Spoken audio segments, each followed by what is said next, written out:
বিয়ে করে বউকে ঘরে নিয়ে আসিনি, মনে হচ্ছে টাকা খরচ করার মেশিন কিনে নিয়ে আসলাম। 2 দিন পর পর এটা লাগবে ওইটা লাগবে, শুধু খরচ আর খরচ। কিন্তু কি আর করার, বউ বলছে দিতে তো হবেই। এই কথাগুলো হয়তো বা আপনাদের সামনে বলতে পারতেছি, কিন্তু বউর সামনে বলার মতো সাহস আমার নেই। হ্যালো এভরিওয়ান, আজকে আমরা চলে আসলাম নূর হাকিম টাওয়ারের 2য় তলায় জেআর ফার্নিচারে।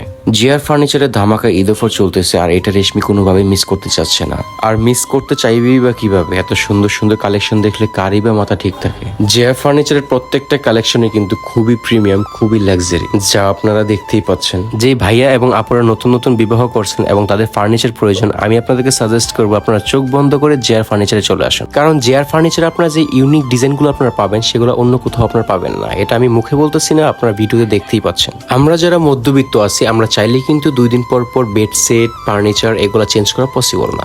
সেই জন্য আমি মনে করি যখন কিনবো ভালো মানেরটা কিনবো, ভালো কোয়ালিটিফুল কিনবো, ভালো ডিজাইনের মধ্যে কিনবো। আর আমার ভিডিওটি যারা দেখতেছেন, আই এম শিওর যে আপনারা এই কালেকশনগুলো দেখার পর অবশ্যই জেআর ফার্নিচারে আসবেন। আর অনেকে আছে যারা জেআর ফার্নিচারের নাম শুনছে কিন্তু লোকেশন জানে না, তাদেরকে আমি লোকেশনটা বলে দিচ্ছি। ঢাকা উত্তর বাড্ডা ওভারব্রিজের পাশে নূর হাকিম টাওয়ারের 2য় তলায় কিন্তু জেআর ফার্নিচারের শোরুম। অনেকে এএমজেড হসপিটাল চিনেন, এএমজেড হসপিটালের অপর প্রান্তে কিন্তু জেআর ফার্নিচারের শোরুম। আপনাদের সুবিধার্থে ওদের ফেসবুক পেজটি আমি ভিডিওর উপরে মেনশন করে রাখছি এবং ওদের হোয়াটসঅ্যাপ নাম্বারটি ক্যাপশন দিয়ে রাখছি। যোগাযোগ করে এখনই চলে আসুন।